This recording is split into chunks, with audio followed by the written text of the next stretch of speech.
Time for the 49ers Rush Podcast. Probably going to be one of the biggest free agent acquisitions the 49ers have had without even being a big priced item.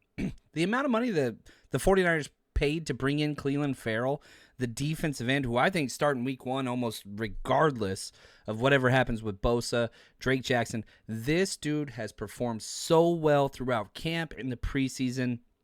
He's a locked-in starter, and they got him on the cheap. Now, Clelin Ferrell comes in number 32 on the 49ers roster countdown, and I got to be honest, a little low. Should definitely be up another 10 spots or so with how well he's played through the preseason. Really good player. Now, his journey to where he is now is interesting.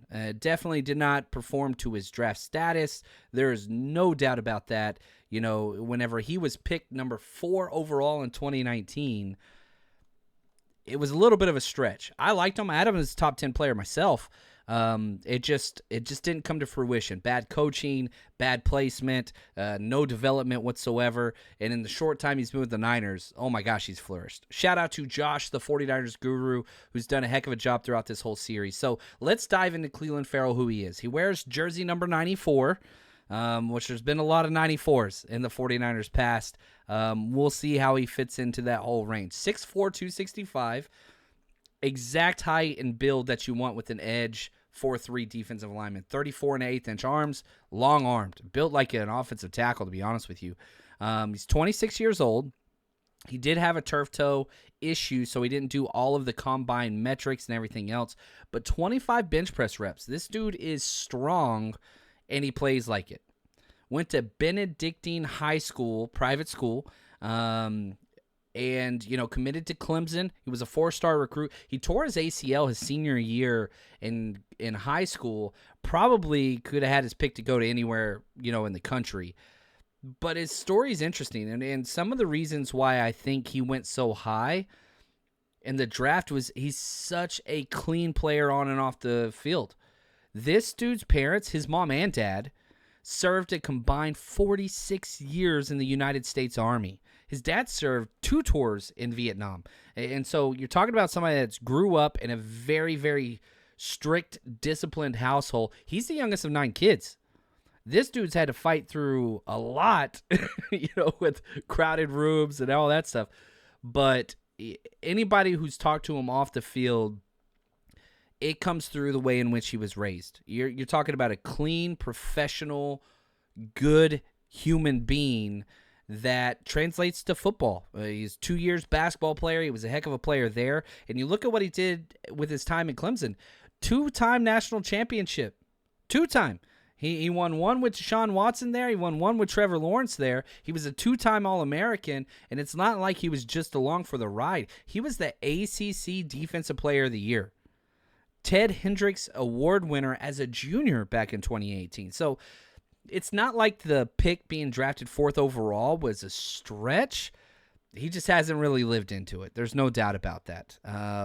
And, you know, you look at all of the defensive linemen the Raiders have had that have come through the 49er system, every one of them has improved dramatically. Even Maurice Hurst, who was hurt 3 consecutive years with us, still got paid elsewhere. Arden Key, oh my gosh. And it looks like Clelin Ferrell's just the next Chris Kusarek reclamation project. You know, keep sending us your players, man. You know, the Raiders are turning into a farm system for the 49ers and everything that they do on that defensive line. And so now if we look at what Clelin Ferrell's done in his career, he played out his rookie contract all 4 years, 2019, 2020, 2021, 2022. 102 career tackles, 10 sacks, 11 pass breakups, 2 forced fumbles, 1 fumble return.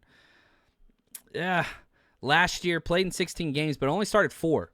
So he was a rotational defensive lineman, and I think that's kind of what he's going to be with us. I do think that he'll start more games for us.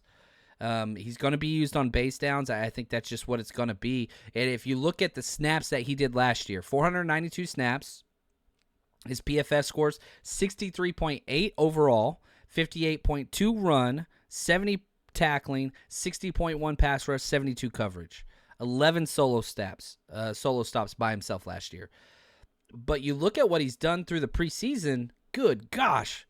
He is the best pass rusher that the 49ers have out there right now. I don't even think that's debatable, especially at the defensive end position. You want to talk about Javon Hargrave? Okay, now you have a conversation. But with him and Drake Jackson out there, I don't even think it was a competition. Clelin Ferrell outplayed him consistently day to day with more splash plays, more tackles in the backfield. I mean, this dude was doing it all the freaking time.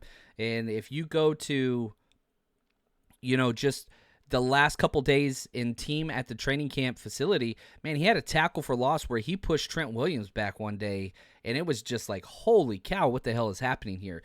The talent's there. The talent is there. He hasn't busted out of his shell.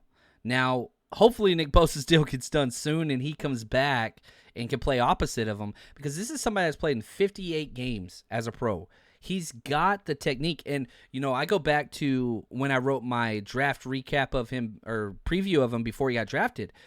Great hands, strong bull technique, kind of a jack of all trades with elite traits. He just got to put it together. And so if we jump forward 4 years, I think we're still at that same spot. He's just got to put it together. And Nick Bosa can't get back fast enough, because I think that Clelin Ferrell's good with his hands. Nick Bosa's the best in the NFL defensive lineman with his hands. If they could bridge some of that stuff and work together, I think it'd be huge for both of them. So I'm excited for Clelin Ferrell. I think he's starting this year. I think he's a hell of a player, and I'm excited to see what he's going to bring to the 49ers for the 2023 season.